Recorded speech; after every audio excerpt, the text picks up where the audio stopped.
Okay. Can you guys see the screen?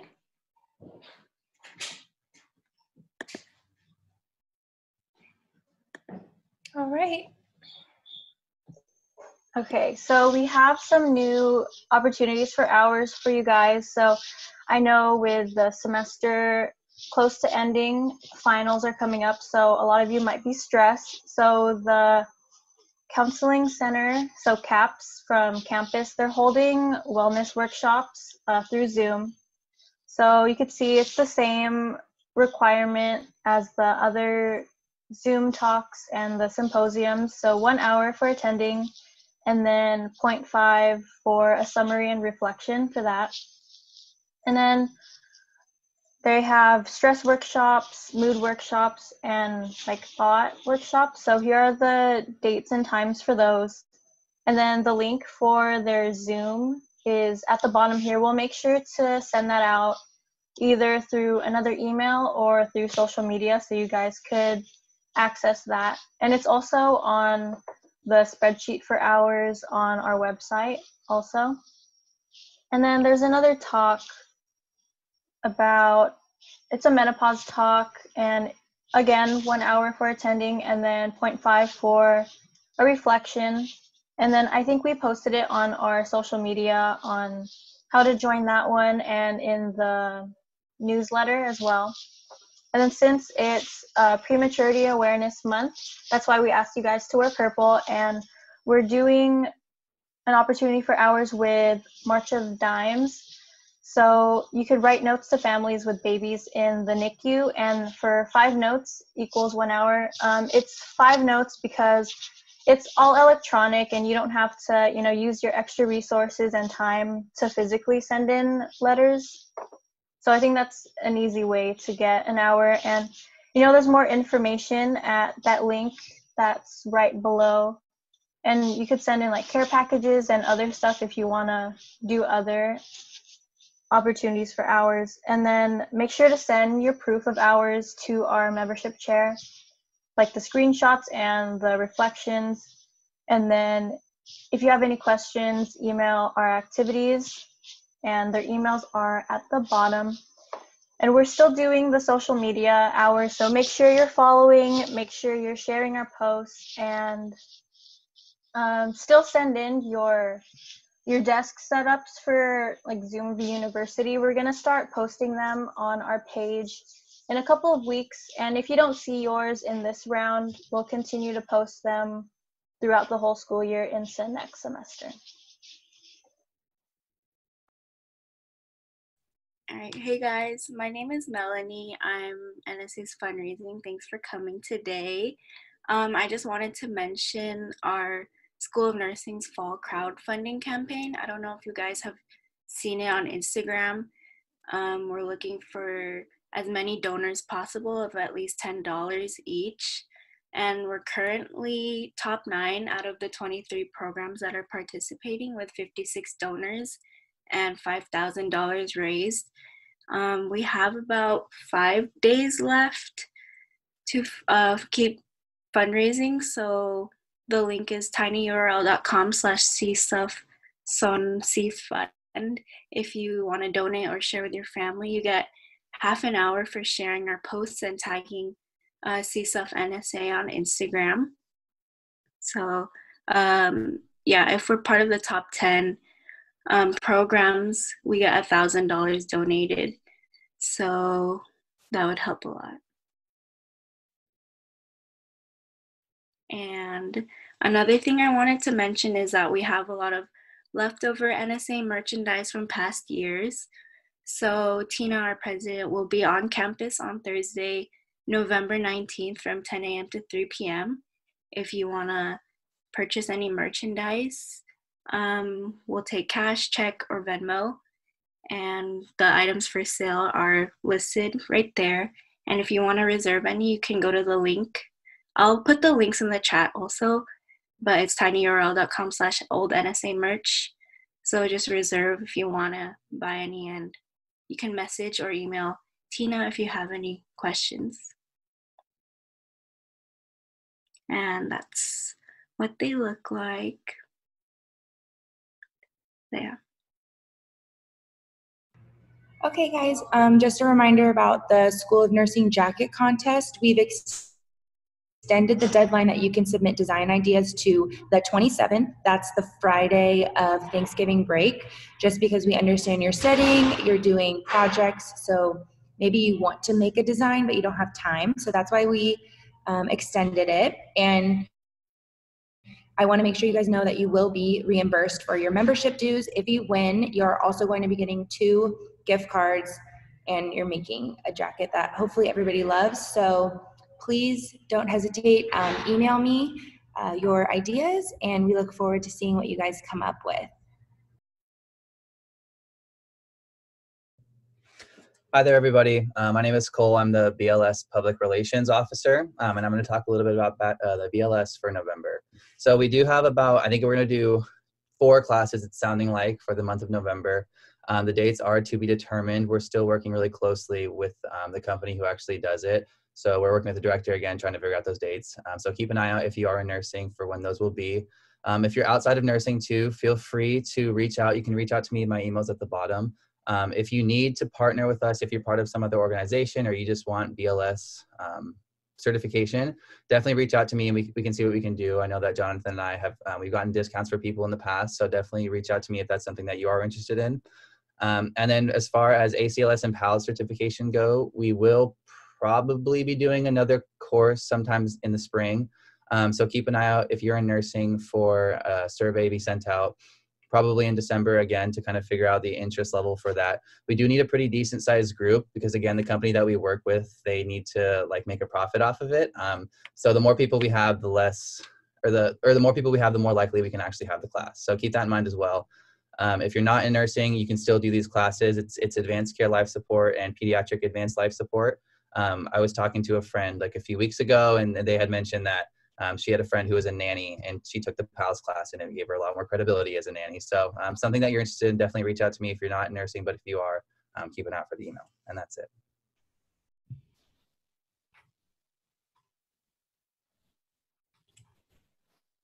Okay, hi everyone, I'm Brittany. I am the membership chair. So first question is, what is NSA versus NSNA and how do I get a cord? So this is a common question a lot of members ask, so next slide please. Okay, so NSA is Cal State Fullerton's Nursing and Student Association Club, and we're affiliated with NSNA.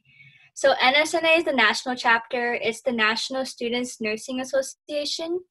And for both, there's a fee of $40. So that's why it's confusing. So NSA, it's a one-time fee of $40. And this helps fund the club, and all the funds go right back to the members.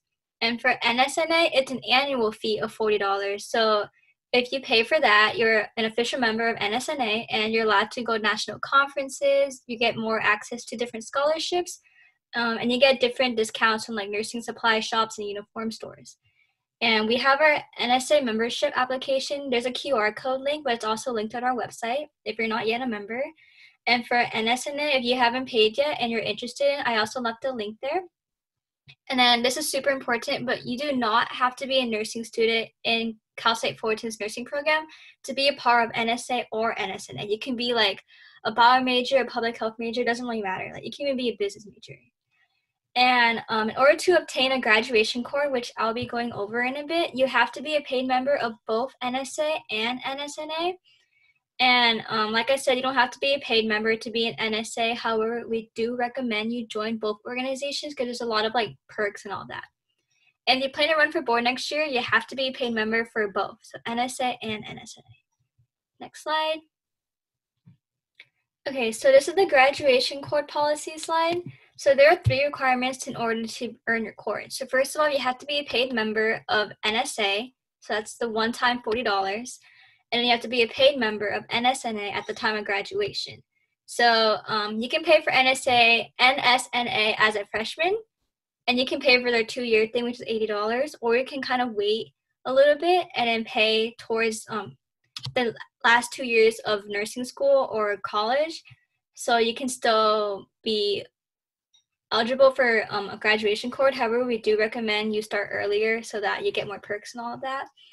And for meeting the hours requirements, it depends on your pathway. So I listed everything here. So for instance, if you're a traditional BSN or if you're a non-nursing major, you need 30 total hours throughout the entire, how many ever years you're in NSA.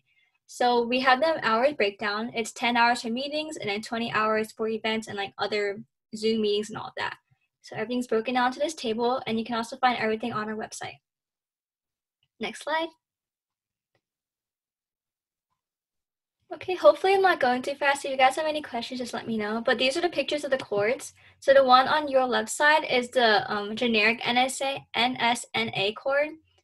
You wear these at graduation, even if you don't plan on going to commencement. You can also buy one or get one yourselves once you meet the total hour requirements. And the one on the right is what board members get in addition to the one on the left. So the little charms are a bit different and the colors are different. Okay, that's it. Thank you. All right, thanks guys. I also want to let you know that I do send a monthly newsletter to your email, but there is a high chance that it might have been sent to your spam folder, so be sure to check out for that so you don't miss out on any important information regarding NSA. So I'm going to introduce our guest speaker today, Rachel Barron. She is a hospice nurse and she's excited to answer your questions. So let's bring her in.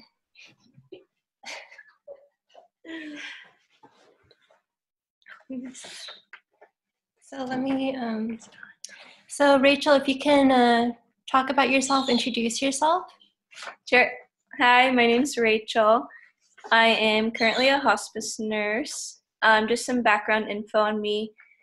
I did a post-bac program at Northern Arizona University, graduated 2015, and then I came back to California, where I'm from, and tried to get a job for a while, ended up at a skilled nursing facility, and then became a hospice nurse, which I never thought that I would do.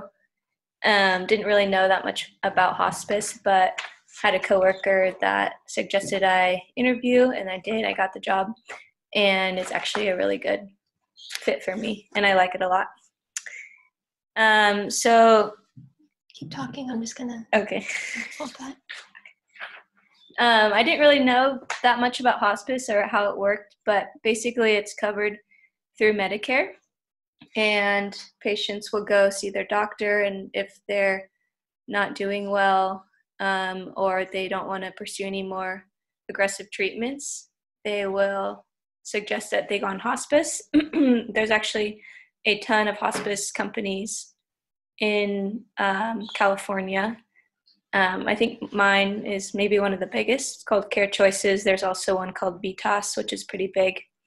But basically, you're put on hospice. The doctor says, we think that you have 6 months or less to live. So that's kind of the criteria. And you have some kind of major disease. So probably the top 3 ones I see are heart failure, dementia, and some form of cancer. So let's see. They're put on hospice, but all hospice patients last different lengths, and some graduate because they're not declining at all. So when you're on hospice, you have to be showing decline, and we reevaluate the patient every couple months. And if they're not declining or they're getting better, then they technically graduate and go back to seeing their normal doctor and doing that same type of routine care they were doing before. Let me ask them if they have questions. Okay. So does anyone have any questions to ask her? It's like poking my head in there.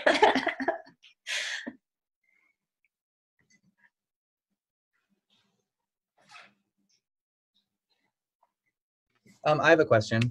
Sure. Can you talk a little bit about, so when you have a patient who graduates from hospice, Mm-hmm. how does the insurance work? When you were talking, I was curious because I know that you said it was covered by Medicare. Okay. Do they just kind of stop paying, or is there like what's the process with that? Okay. Honestly, I don't know a whole lot because we have, I just don't understand the insurance that much, but we have a social worker that knows a lot about that. But my understanding is that they would just go back to their like general doctor, and then Medicare would pay for them to see that doctor. But if I know that when a patient is on hospice, we have our own doctor that we communicate with, so that patient can see our, like, I see a patient and I directly communicate with the doctor, which is super nice. I email her, she gets back to me in like 10 minutes. I have meetings with her every week. So it's a lot more, feels like a family than like this doctor that's kind of mean to me or whatever it might be. But so if that patient still wants to see their primary care physician, they're free to go to the office and see them, which isn't usually possible, or I'll call that doctor and ask for orders. And my understanding is that that doctor has to receive the same payment, like I think a lesser payment because they're on hospice than they would have if they weren't and the patient was just seeing them in general. So the doctor has to agree, okay, I'll see them for a lesser amount. So a lot of doctors don't want to do that, or they just aren't familiar with end-of-life care and say, no, I'd rather have you see the normal hospice doctor. Okay, so I have a question for you, Rachel. So how do you deal with like the emotional fatigue, because your patients they have like 6 months or less to live? So how do you deal with that? Sure. Okay, first, I just want to say kind of a misconception that I hear a lot, or people ask me, is like, oh, it's always so sad. How do you do that? And it's not like every day, every patient I see is like dying, going to die. A lot of it feels like home health, like I'm just going in to make just a visit and the patient is doing fine, or I'll go in another time and, you know, they need a Foley or something changed. So it's not like every day is super sad. But for me, the beginning of the job, probably like the first 6 months, it was so new just for me to experience like people passing or going through certain stages or what it looks like. So that was really hard. For that part, I talked to our social worker. He's like a bereavement counselor and does a bunch of other things. So I would talk to him kind of about what I was feeling or thinking. For me personally, I like to just go on walks or journal. And then in general now with job stress, it's a lot easier. I've been through a lot with this job and kind of like a lot of big situations where now I encounter them and I kind of know what to do or how I feel about them. So now I just kind of do the same things like exercise, see friends, try to have boundaries with work. It's a little bit harder because I take my work home with me. So I have an iPad and a cell phone that they give us, and you can work, technically supposed to work 8 to 5, but because they're very autonomous, you can chart at night if you want, or answer a phone call if you want. So I just have to have like boundaries and say, okay, I need to make sure I don't answer this phone call, because then that's going to set precedent for these people that they can call me and I'll answer when we have a 24-hour line open. So I would just say, Tina, to set boundaries and kind of figure out what, like personally, how you cope with stress, and then incorporate that into your job life. Are you on call right now? Mm-hmm. Yeah. So I'm technically on call, but the way my job works is that I'm an RN case manager, so I have my own patients, and I decide, okay, today I'm going to see these people, and we have like nurses that help if you're super busy and you can't see someone, but technically someone could call me right now, like a patient, but I would just call them back. Hopefully it wouldn't be like an emergency. Yeah, hopefully. Yeah. Does anyone else have any questions? I have a question. Sure. So, since you worked in hospice, has COVID changed anything about like work or anything like that? Yeah, so we go to a lot of facilities like nursing or skilled nursing and assisted living. So we have to like answer a bunch of questions, check our temperature. Yeah, so just more screening, I guess. I saw one patient with COVID in assisted living, so I had to like wear all the gear to go in to see them. And then I've had patients that I saw that were in contact with someone with COVID that we later found out had it. So then I just have to like check my temperature every day and report it to my work. So just basically a lot of self-monitoring and being monitored by people.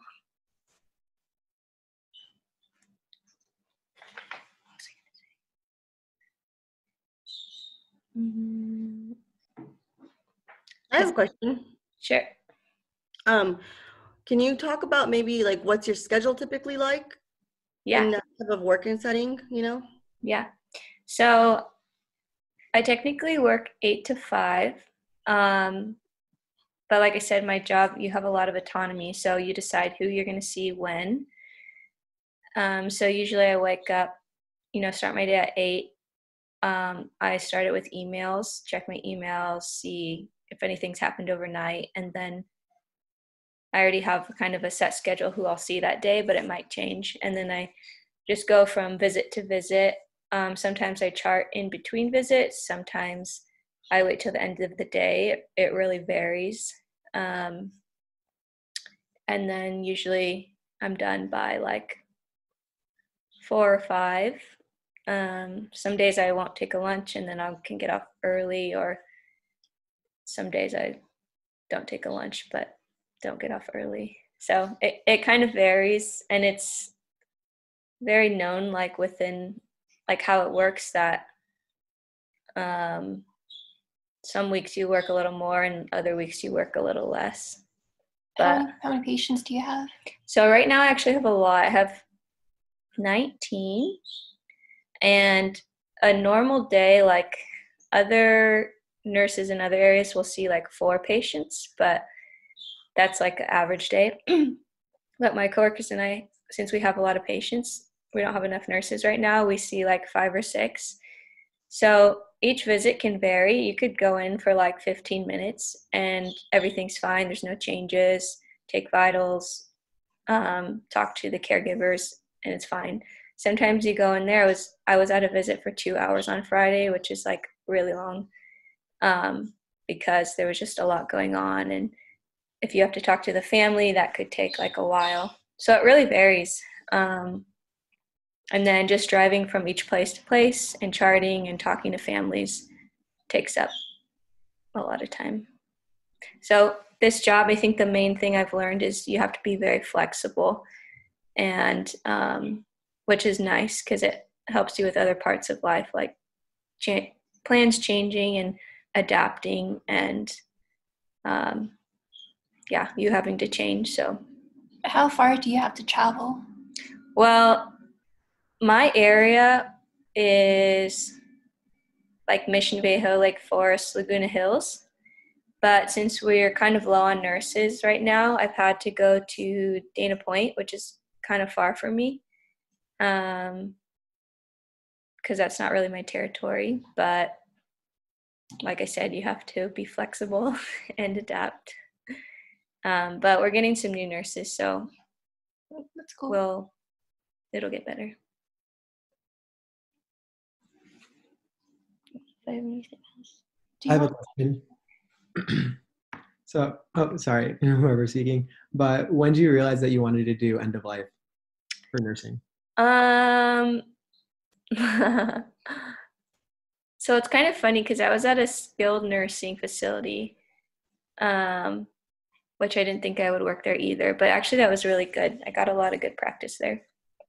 And a coworker suggested I interview for this company, and I did, but really going into the interview, I didn't really prep. I didn't really take it that seriously. So going there, I was like, oh my gosh, what am I doing? I didn't even prep or anything. But the boss who interviewed me basically just like talked the whole time and then told me I remember she said, I see things in you that I think would make you a really great hospice nurse. So that kind of stuck with me, and I had been wanting to try something new. So I think at that point I thought, okay, maybe she's right. I'm going to go for it. And then as I worked the job more, I realized, okay, I think actually my personality is good for this job. And even though it's really hard, I'm learning a lot. And it's not necessarily so much like nursing skills, like practical skills, but a lot of like talking to family and going through hard things with them, and emotional support, spiritual support, things like that. So things that I didn't realize was part of nursing, but it's actually like a huge part of nursing. So there must be a lot of therapeutic communication. Yeah, what's that, Tina? Why don't you explain? I don't want to talk. You're the guest speaker, not me. Tina hasn't studied, so she's a little behind. Right, okay, that's cool. Yeah. Has anyone ever thought about hospice or had any experiences with hospice? Or what do you think when you think about hospice? When people, well, at least when I think about hospice, I think like it's so depressing. I don't know if I'd be able to handle that with people dying. And I mean, in school, they've taught us like, all these skills, and in the hospital, they're like, how can we save this person? But we don't really talk too much about like end of life. It's like really depressing. And I think it really takes a certain personality and a special someone to be able to deal with that, and to not only help the patient, but also the family as well. It's very difficult to go through.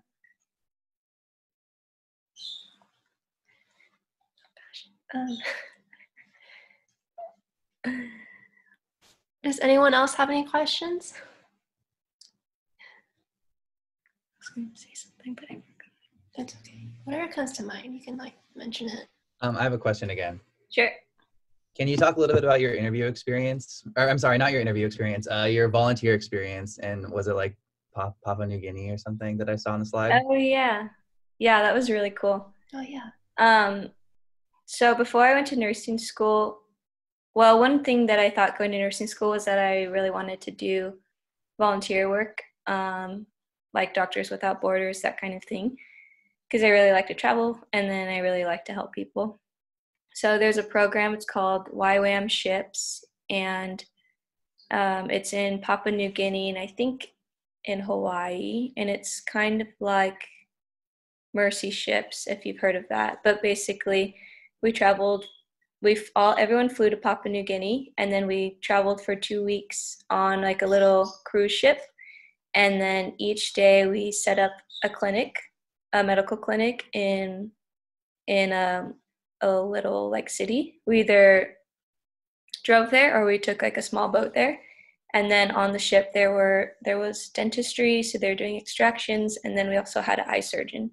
So it was really cool. It was just like a bunch of people from all over the world volunteering together, and you do that like Monday to Friday. It was like a full-time job, and then you come back on the boat and hang out and have fun.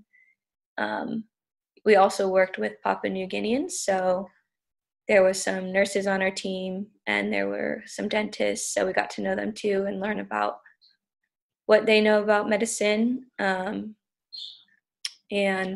yeah, I would recommend it to anyone. It's I think you can probably go if you're a nursing student, but it's super fun and just like a once-in-a-lifetime experience. Would you go back? Yeah, I would go back. I think I would. So I was already in Australia before that, seeing my brother. So then I just went over to Papua New Guinea. But I think if I went back, I'd probably go for like a month, because each outreach is 2 weeks.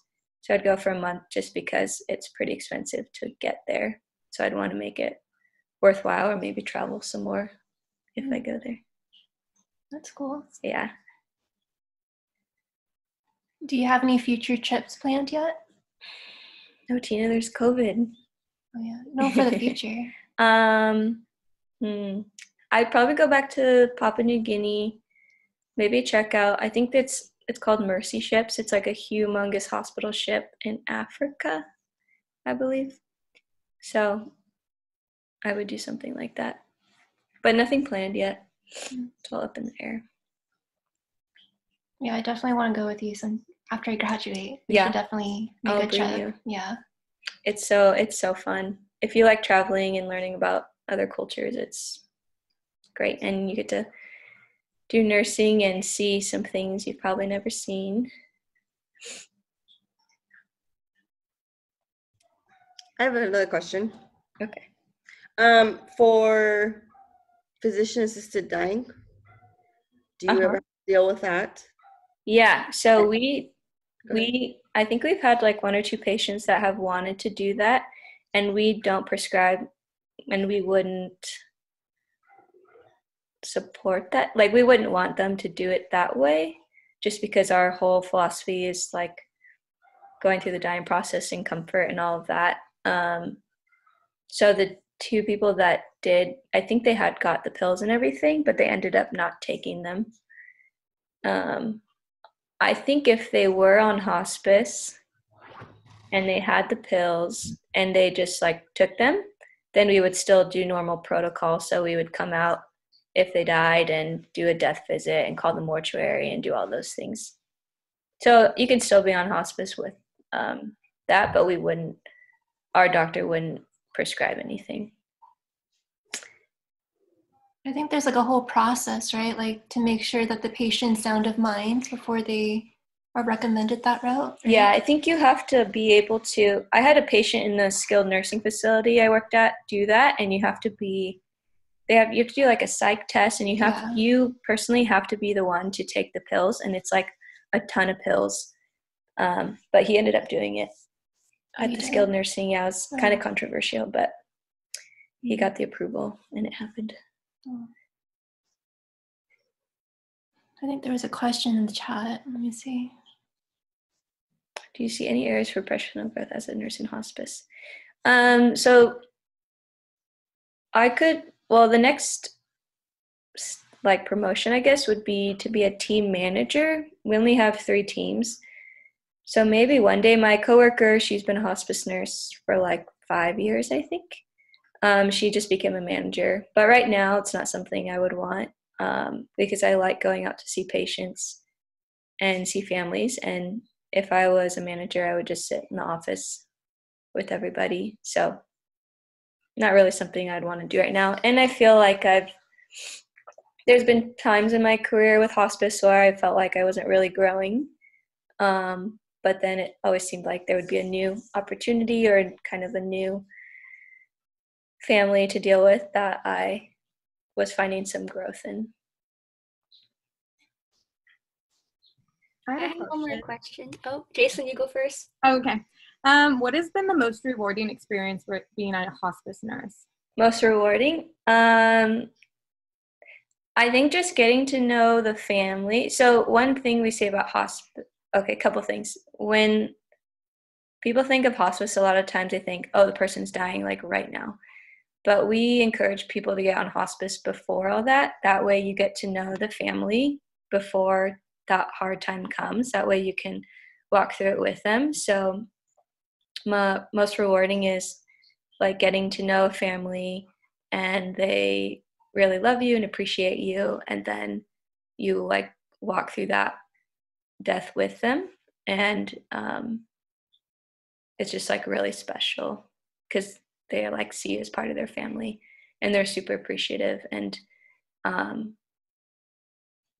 each death is different, and if it's like an older person that's lived a long time, it's a lot easier because it's like, okay, this is natural and this person has lived a good life, and it's just a lot more peaceful. So, and even if the hard times too, or the hard deaths are really rewarding because you are like a super special person in these people's lives. And a lot of times it's just like, oh, I'm a nurse, I'm doing my job, you know.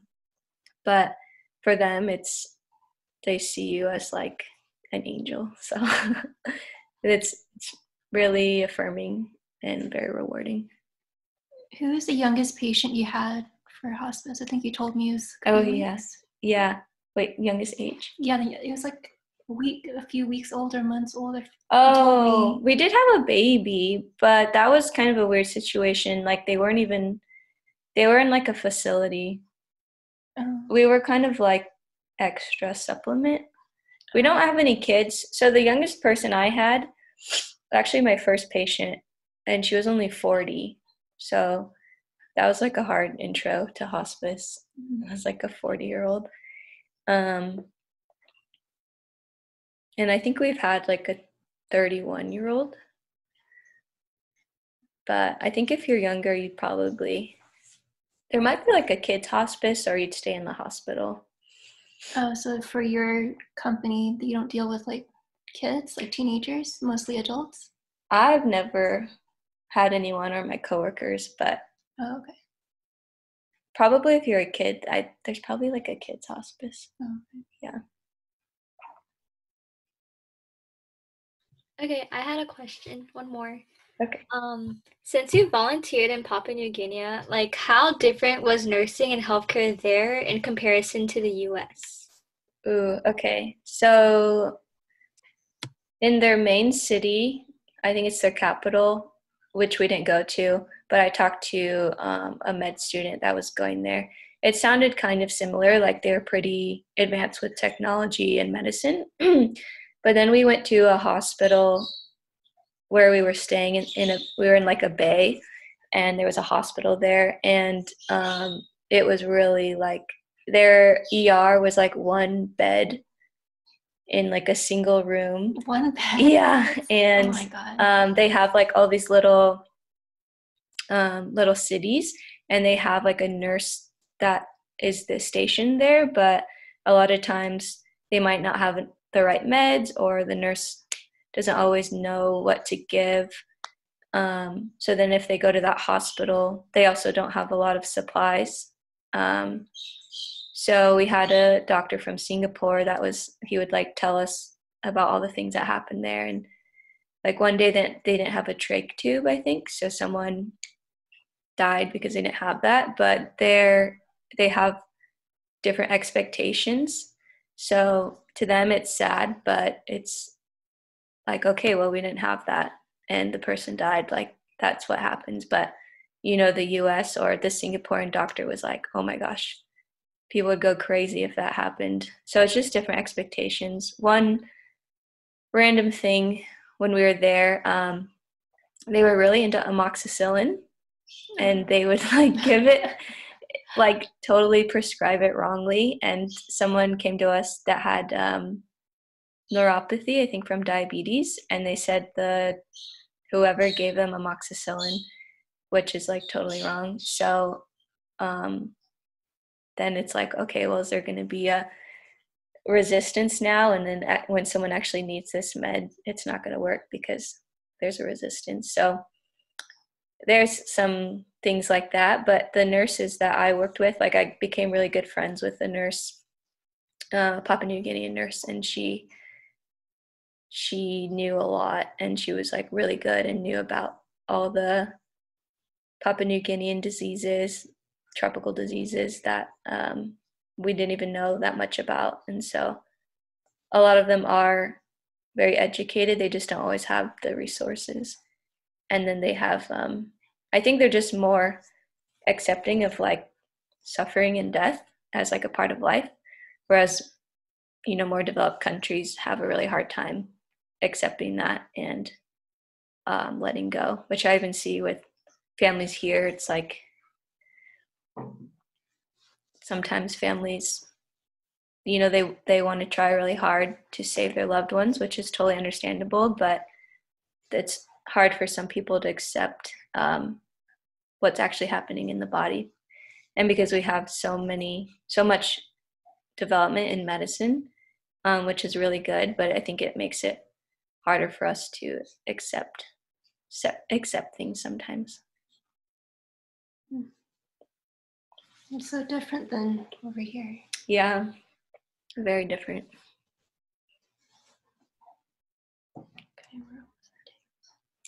Okay.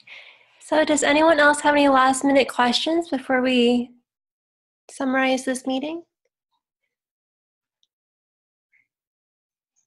Okay, it doesn't look like it. Thanks so much, Rachel. Thanks, for- Tina. Bye, guys. Don't put. Oh, yeah. Okay, so let's see. So don't forget, if you haven't already, follow us on Instagram. We're pretty active on there. Danny's really good about updating stuff on there. And also, we were wondering if we can get like a group picture, so if everyone can, get ready and smile and stuff, so we can take a cute picture for our Instagram thing. That'd be great. So the code is AT102. Again, the code is AT102. Okay, Danny, you let us know. Okay, everyone just smile, and then I'm going to take a screenshot. So if you guys don't want to be posted, just let me know. Otherwise, thank you for participating. So I'm going to go now. Okay, and then one more. Okay, thank you guys so much. All right, thanks so much, guys. So this is our final general meeting of the semester. We'll see you back in early February, so look out for an email from me. Best of luck on your finals, and if you have any questions, don't hesitate to email me. All right, bye, guys. Good luck on your finals. Sorry, everyone. Bye. For those of you watching the recording, oh, actually, wait, I could say it without you guys here.